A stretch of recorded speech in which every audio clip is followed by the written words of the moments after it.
नमस्कार आणि आपले लेथ स्टेप ड्रिलिंगवर ड्रिल ग्राइंडिंग सराव करणे या सत्रात स्वागत आहे। चला आता आपण या सत्राला सुरुवात करूया। आता या सत्राची उद्दिष्टे पाहू। या सत्राच्या शेवटी आपण सक्षम व्हाल बाहेरील व्यास प्लस और मायनस 0.1 mm अचूक टर्निंग करणे, हँड फीडने आवश्यक आकाराचे छिद्र करणे, योग्य डेप्थ करण्यासाठी आधी ड्रिल केलेल्या छिद्रातून स्टेप ड्रिल करणे, ड्रिल ग्राइंडिंगचा सराव करणे।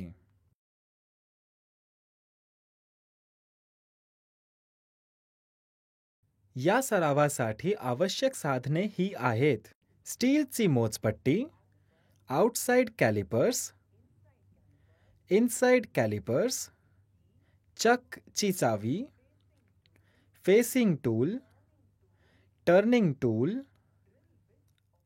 विविध आकारांचे drill bits, pedestal grinding machine, drill gauge.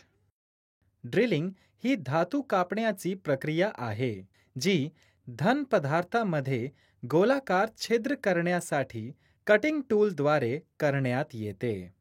छिद्र करण्यासाठी वापरल्या जाणाऱ्या मल्टीपॉइंट कटिंग टूलला ड्रिल म्हणतात। ड्रिलचे विविध प्रकार हे आहेत: flat drill, twist drill. Twist ड्रिलचे आणखी वर्गीकरण केले जाऊ शकते: टेपर्ड शँक आणि स्ट्रेट शँक ड्रिल्स। फ्लॅट ड्रिल हा ड्रिलचा सर्वात जुना प्रकार आहे आणि तो ऑपरेट करणे सोपे असते। आजकाल त्याचा खराब कार्यक्षमतेमुळे त्याचा वापर केले जात नाही। ट्विस्ट ड्रिल्स हा ड्रिल बिटचा अधिक प्रमाणात वापरला जाणारा प्रकार आहे। त्याच्या लांबीच्या बाजूने 2 किंवा अधिक चक्राकार किंवा वर्तुळाकार नळ्या तयार होतात। शंखच्या आकारावर आधारित ट्विस्ट ड्रिलचे 2 मूलभूत प्रकार समांतर किंवा स्ट्रेट शँक आणि टेपर्ड शँक आहेत। समांतर शँक ट्विस्ट ड्रिल 13 mm खाली उपलब्ध आहेत। चला आता आपण लेथवर ड्रिल आणि स्टेप ड्रिल करण्याचा क्रम शिकूया। आउटसाइड कॅलिपर आणि स्टीलच्या मोजपट्टीचा वापर करून वर्कपीसचे परिमाण तपासा।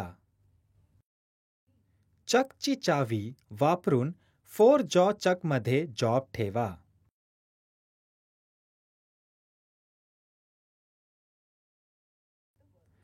वर्कपीसच्या एका टोकाला फेसिंग ऑपरेशन करा।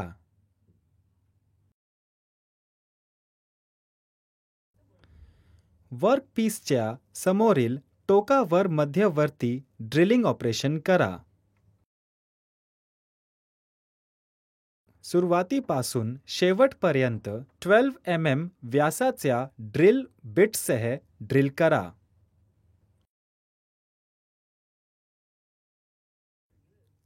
टेल स्टॉक स्पिंडलमध्ये डायामीटर 20 mm ड्रिल फिक्स करा। स्टेप ड्रिलिंगसाठी ड्रिल बिट फीड करताना प्रथम ड्रिलला डायामीटर 12 mm च्या छिद्राला स्पर्श करा आणि टेल स्टॉकच्या ग्रॅज्युएटेड कॉलरवरील वाचन लक्षात घ्या। टेल स्टॉकच्या ग्रॅज्युएटेड कॉलरच्या मदतीने डायामीटर 20 mm ड्रिलला 25 mm लांबीने फीड करा। जास्तीत जास्त उपलब्ध लांबीचा व्यास 45 mm पर्यंत कमी करण्यासाठी टर्निंग ऑपरेशन करा। जॉब उलटवा आणि तो पुन्हा बसवा। एकूण 40 mm लांबी राखण्यासाठी दुसऱ्या टोकाला फेस घ्या।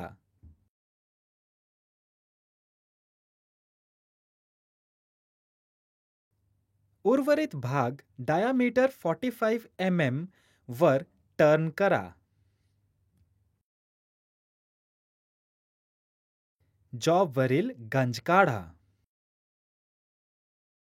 परिमाणे तपासा.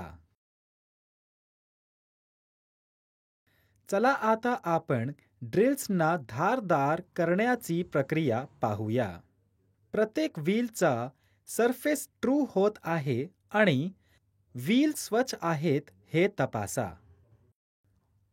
प्रथम ब्लंट ट्विस्ट ड्रिल दोन्ही हातात व्यवस्थित धरा. त्यानंतर ड्रिलला टूल रेस्टवर ठेवा.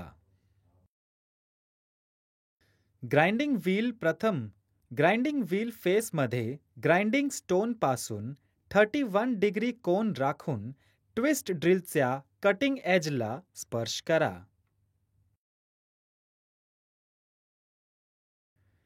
व्हील फेसवर ड्रिल किंचित फिरवा आणि नंतर 59 डिग्री टू 60 डिग्री मिळवण्यासाठी आवश्यक कोनात एक कटिंग धार बारीक करा.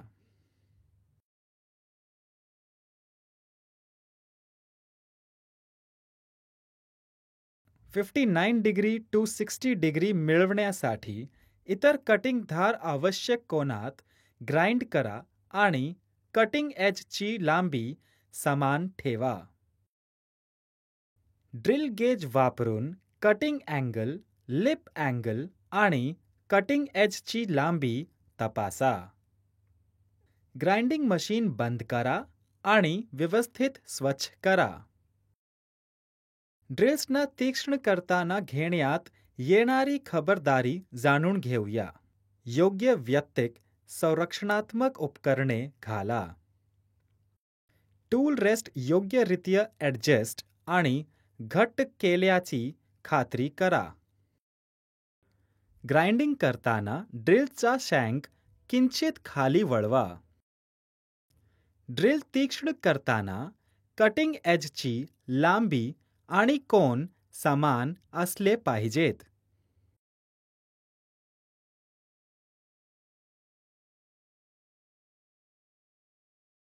क्रॅक किंवा स्प्लिट ड्रिल कधीही पुन्हा तीक्ष्ण करू नका.